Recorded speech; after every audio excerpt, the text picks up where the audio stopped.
Charlie Berens. Milwaukee.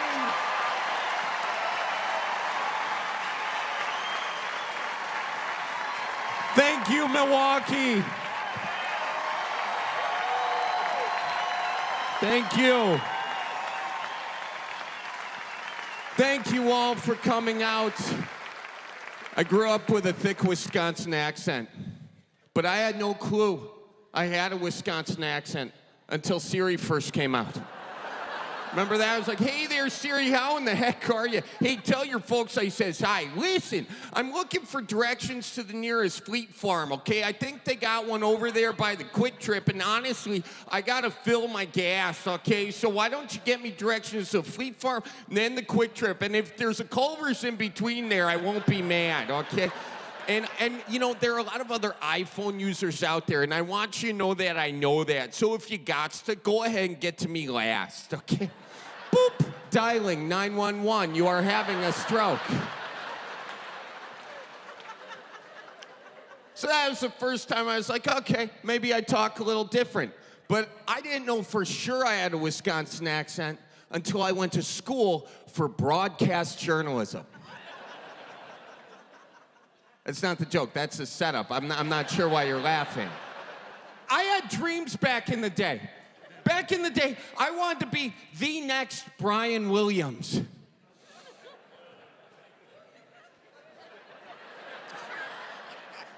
Hold your applause for Brian Williams to the end of the show. Look, no, don't get me wrong. I'm talking Brian Williams back before he got caught lying about the whole helicopter situation in Iraq. You remember that? Where he's like, I got shot down in a helicopter in Iraq. But then the guy who actually got shot down in the helicopter in Iraq was like, the hell you did, Brian? And boom, he got canceled. Do you remember those days when you could get canceled just for lying?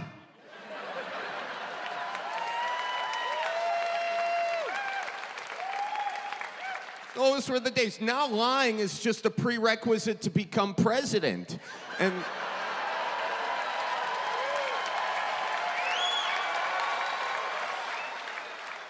I'm not sure if you're clapping for the president I'm thinking of, but the point is, they've all been liars. Now, some more than others, one more than all, but they've all been liars.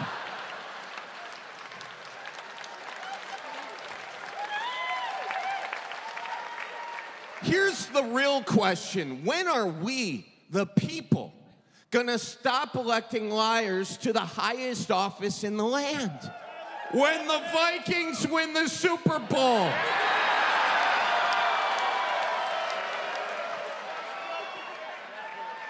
So anyways, I wanted to be the next Brian Williams, all right?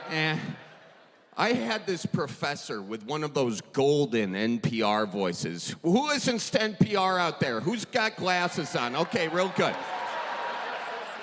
You know what I'm talking about. From NPR News in Washington, I'm going to judge your sorry ass. Charlie, let's hear your anchor read. Thank you. In Menasha today, police pulled over a guy from Lebanon for not stopping at the stop-and-go light. Police arrested the man for having weapons in his bag.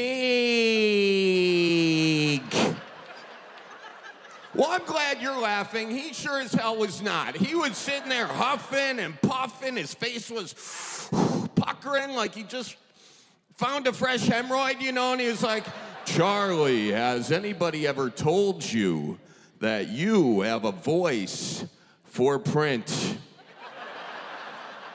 So I took his emotional abuse and I ended up getting a voice coach. Now here's the deal. You can find somebody to change the voice coming out of your mouth. It's possible. But you will never find anyone to change the voice inside your head. Jeepers cripes, folks, no way. I've been here the whole gosh darn time. Tell them the story about the time we went to the Apple store, in fact. I'm not going to tell them that story. It's a terrible story. It always bombs. I'm not going to do it. Fine, I'll tell him. So we go to the Apple store. And I belly up to the Apple Genius bar. And I'm looking around at these geniuses. And I says, Cripes, Apple, if you're such geniuses, where in the hell is the beer in your bar? Where are your pull tabs? Can you even make an old-fashioned? Where are your pickled eggs? Where is Randy, who drove his lawn tractor here and is too hammered to drive it home?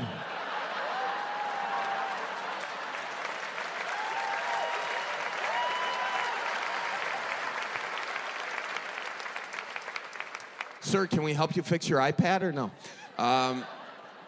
Believe it or not, I did get a job in local news. I got a job in Dallas, Texas. Anyone from Texas here? Any Cowboys fans in the audience? You're a Cowboys fan. No, don't boo them, don't boo them. No. I think the Cowboys are one of the bravest teams in the NFL. They're the only team brave enough to make their logo their most common Yelp review. And that is just... It's a one-star joke. Low-hanging fruit, yum. Anyways, I get a job in Texas. You can take the kid out of Wisconsin, you can never take the Wisconsin out of the kid. Because if you're thirsty in Wisconsin, where do you go?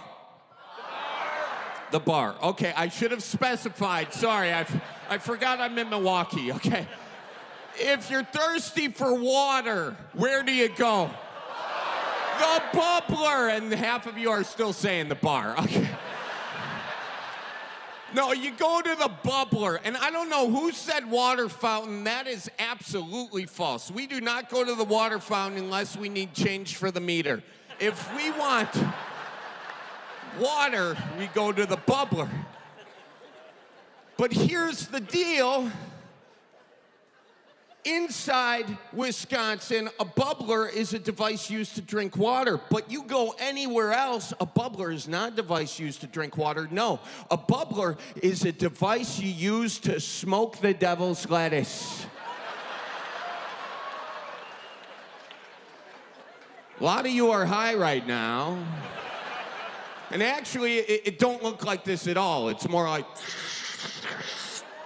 Yeah, I read an article about it on the internet. Cut to the 9 o'clock news in Dallas, Texas, which I am anchoring.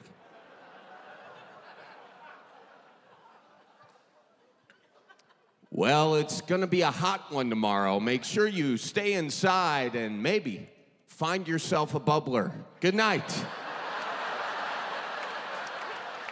So that's how I lost that job, and... But I don't think you can blame me. Can you really blame me? Because the states aren't even consistent on this issue, are they? No. You go to Texas, ask to use a bubbler, all you're going to get is a misdemeanor. Or you go to Colorado and ask to use a bubbler, you're not getting a misdemeanor, all you're getting is hungry. You know? Actually, that reminds me of the story. I was in Colorado recently. I was getting hungry with a friend of mine, and I says to him, I says, pull the brats out of the freezer and unthaw them. You would not believe what he had the audacity to say to me. He said, what are brats? What are brats? Have you not read the Bible? The Israelites walked through the desert for 40 years, and God took pity upon them, and he sent them down food from heaven. It was called manna. Manna means brats. They're like hot dogs, but better. Please just pull them out of the freezer and unthaw them. But if they're in the freezer, aren't they already unthawed? Guy, I am way too hungry for this conversation right now. Please just pull the brats out of the freezer and unthaw them. I think you mean you want them thawed, man. Yes, I want them thawed, man. But everyone knows to thaw them, you gotta unthaw them. And then we just stared at each other long enough for them brats to unthaw. Then we threw them on the grill and uncooked them.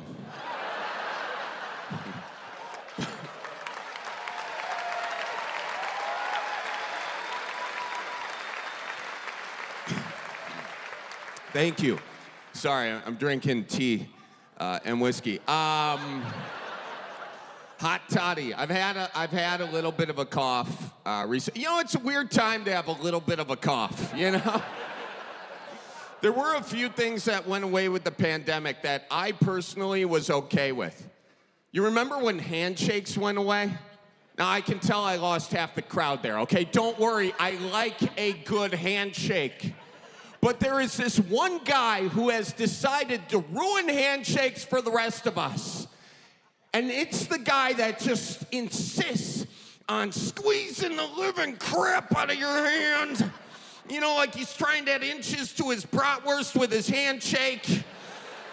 He suffers from TBS, that's tiny bratwurst syndrome, same thing Putin suffers from, you get it. Yeah, Putin's got a tiny pecker for sure. I mean, he's got a micro pecker, I tell you that. And no offense to anyone with a micro pecker, but you know that guy's got one, okay? No, but when they're squeezing the hell out of your hand, what do you want me to do at this point? You know, what are my options? I'm either sitting here like a floppy walleye, or I get into the web and match your strength. But what if I do that? What if I match his strength? And then our eyes make contact.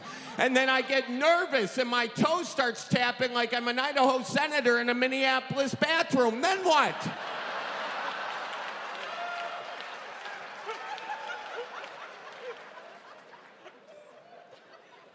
That joke's from 2007. You're welcome. I'm like, okay, I get it. You found the squeezy things at the gym. I don't know where those are. What, are they in the same box with the bands, you know, that you use to work out your side ass? What's wrong, sir? You don't work out your side ass? I used to work out my side ass all the time. Back when I was an exotic dancer at Northern Exposure. Yeah, my stripper name back then was Ratchet Strap. They'd slap me on the ass and say, that's not going anywhere. Some of you aren't sure if I was actually a stripper back in the day. Prove it. Actually, I used to do polka, so if someone can give me a good polka, I can really show some nips to polka. I tell you that right now. All right, I see the judgmental faces out there. I see the judgmental faces, but I ask you this, Milwaukee, who are you to judge? Huh? How many of you have said, screwed the pooch? Oh, I know there are more of you than that. It's one of the most common Midwest phrases. I screwed the pooch. Here's what I want to know. Who was the first guy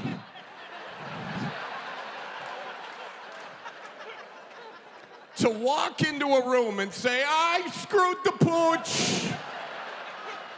Forget about that guy for a second. Who was his mom? Who was hosting a dinner party at the time, I'd assume. I had all her friends over there. Son comes in, I screwed the pooch. Kids these days, they say the darndest things, don't they? The dab, you know, and the wop, and screwed the pooch. It just means he made a mistake. That's all it means. Very innocent. He made a mistake. Todd, where the hell is Baxter? Anyways, I got a little off track. Let's go back to when I got fired from my job. So after I lost that job in Texas, I moved out to Los Angeles, and I decided to become a red carpet reporter. Now, I was a bad red carpet reporter, in all honesty, and it's really not my fault. I have this disease called facial agnosia. No, it's not funny. It's very serious. What it means is I have a hard time telling the difference between faces because I didn't do any research before the red carpet. But I tell you what I did notice on the red carpet. Everyone in Los Angeles gets plastic surgery. That's what I noticed. I was like, why does everyone in LA get plastic surgery, but in the Midwest, not so much? And then it hit me. It's the seasons. In LA, it's 75 and sunny every single day. And when it's summer every single day, you want to live forever. So you get the Botox and the fillers and the whatnots and your hoo-has and the calf jobs. Meanwhile, in the Midwest, we got the season, so we're not getting plastic surgery. No, we're saying, you know, honestly, hon, I hope I'm dead before February.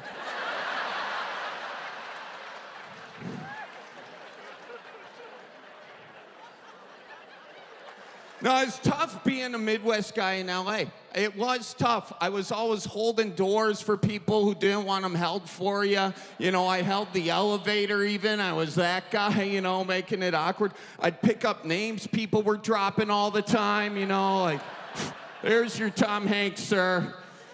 By the way, my dad knows Tom, too. Tom the taxidermist over there in Ashwaubenon, he's a real good guy, you know. I was walking down the street waving to everybody. They were like, I thought